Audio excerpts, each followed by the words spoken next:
Bonjour à tous, nous voici de retour dans notre studio à Canal Achat où nous avons le grand plaisir de recevoir Madame le maire de Agenmo. Bonjour Madame le maire. Bonjour. Pascal Requena, qui vient nous parler d'un événement à venir bientôt sur notre belle ville d'Agenmo. Absolument, le Tour de France qui passera par Agenmo le 7 juillet prochain. Donc ce sera l'étape Mourenx-Libourne.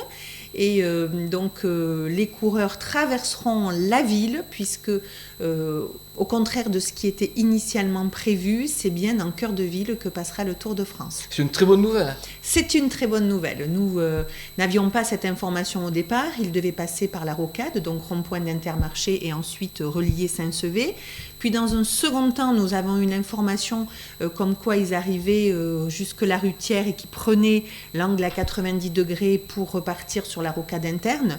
Donc je ne vous cache pas que cela m'a un peu déçue, puisque quitte à modifier, j'aurais souhaité, et l'équipe municipale également, qu'il passe en cœur de ville, qu'il s'agisse d'une véritable fête pour les Agetmosiens. Donc nous sommes montés au créneau, nous avons écrit au ministère de l'Intérieur, à l'organisateur ASO, à la préfecture. Franchement, nous avons été extrêmement déterminés. Cela a porté ses fruits, puisque le Tour de France traversera la ville de Agetmo le 16 juillet prochain. Ça, c'est vraiment très très bien. Est-ce que vous allez faire une petite décoration ? Est-ce qu'il y aura une animation ? Quelque chose de particulier au niveau du cœur de ville ? Alors, nous avons eu la réponse le 18 juin dernier. Le temps est très court, donc je profite aussi de ce passage sur Canal Achat pour inviter tous les Agetmosiens à décorer leur devanture, leur maison aux couleurs du Tour de France. Les commerçants également. Nous souhaitons organiser une manifestation, quelques manifestations effectivement en cœur de ville. Nous sommes en train d'y travailler. Nous aurions souhaité qu'il y ait des bandas dans la ville. Il se trouve que les premiers contacts n'ont pas été fructueux parce que c'est un vendredi et que beaucoup des musiciens qui sont dans nos bandas travaillent ce jour-là. Mais nous allons bien trouver des choses à proposer, une exposition de vieilles voitures notamment, un manège pour les enfants, des caravanes installées du Tour de France. Donc voilà, il y aura quand même une animation dans la ville pour que ce soit une véritable fête pour les Agetmosiens. La mise en valeur de la Cité Verte, vous allez faire quelque chose ou pas ? Alors la Cité Verte, Agetmo est terre de jeu 2024, puisqu'elle a été retenue pour potentiellement recevoir des équipes dans le cadre des Jeux Olympiques de 2024. Nous avons été retenus pour 6 disciplines.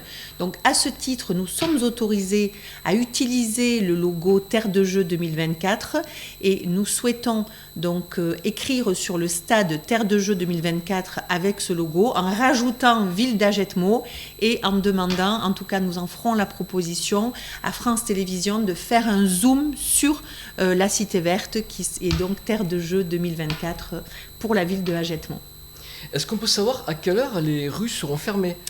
Oui, alors les rues seront fermées le matin à partir de 9h et cela jusqu'à 15h.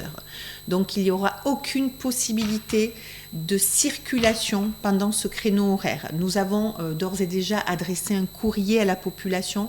Nous allons réitérer le message parce qu'il est très important que chacun prenne ses dispositions, particuliers ou entreprises, pour ne pas avoir à circuler pendant ce laps de temps, ni à pied ni en voiture. Alors bien entendu, il y aura des points de cisaillement qui ont été travaillés avec à la fois la gendarmerie et les pompiers.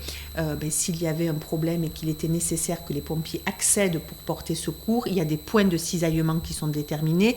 De la même manière, il y a des points de cisaillement piétons qui ont été déterminés, définis avec la gendarmerie. Les voitures garées, alors, il faut les sortir la veille ? Alors, les voitures garées, il y a des parkings qui seront inaccessibles depuis la veille, place de la République par exemple. Tout est dans le courrier que j'ai adressé à la population et encore une fois, nous allons réitérer cette communication pour que chacun ait bien conscience qu'il y a des mesures à prendre. Alors effectivement, ce sont quelques désagréments, mais je crois que ça valait quand même et que ça vaut quand même la peine d'en passer par là. Bien sûr. Justement, peut-être un petit désagrément au niveau de la sécurité. Que faudra-t-il faire ? Est-ce qu'on peut s'approcher des coureurs ? Y aura-t-il des barrières ? Comment cela va-t-il se passer ? Donc, sous la responsabilité de mon adjoint en charge de la sécurité, Christian Lafargue, tout un dispositif a été mis en œuvre en lien avec la gendarmerie gendarmerie. Donc il y aura 31 gendarmes qui seront positionnés sur le parcours et 25 signaleurs. Alors les signaleurs, ce seront des employés municipaux, puisque cela leur permettra aussi de pouvoir regarder le passage du Tour de France. Autre mesure très importante, c'est le barriérage. Il y a des endroits qui seront, sur lesquels seront positionnées des barrières afin que le public n'accède pas sur la voie de circulation. On a vu qu'il pouvait y avoir des désagréments, des chutes, quelque chose qui est quand même très ennuyeux. Donc j'invite aussi la population à rester bien derrière ces barrières et là où il n'y en a pas, à ne pas aller au-delà des limites qui sont posées et laisser la course se dérouler pour pas qu'il y ait d'incidents, des incidents qui malheureusement peuvent être graves. Donc voilà pour ces dispositifs et puis pourquoi on a eu aussi cette volonté d'avoir ce passage en centre-ville. Vous avez, il n'y a pas très longtemps, diffusé des images du Tour de France qui est passé à Jetmo en cœur de ville sous la mandature de Marcel Lux en 1970. Des personnes se sont reconnues, des personnes qui ont aujourd'hui un certain âge, j'ai envie de dire, et ont vécu ça avec beaucoup d'émotion. Donc j'aimerais vraiment que cette émotion soit aujourd'hui pour les Agetmosiens. On n'en doute pas. En tous les cas, c'est un événement majeur pour Agenmo, puisque le monde entier regarde le Tour de France. On est tous certains que ce sera une journée parfaite. Merci beaucoup de votre implication. Avec plaisir. Au revoir Pascal. Au revoir.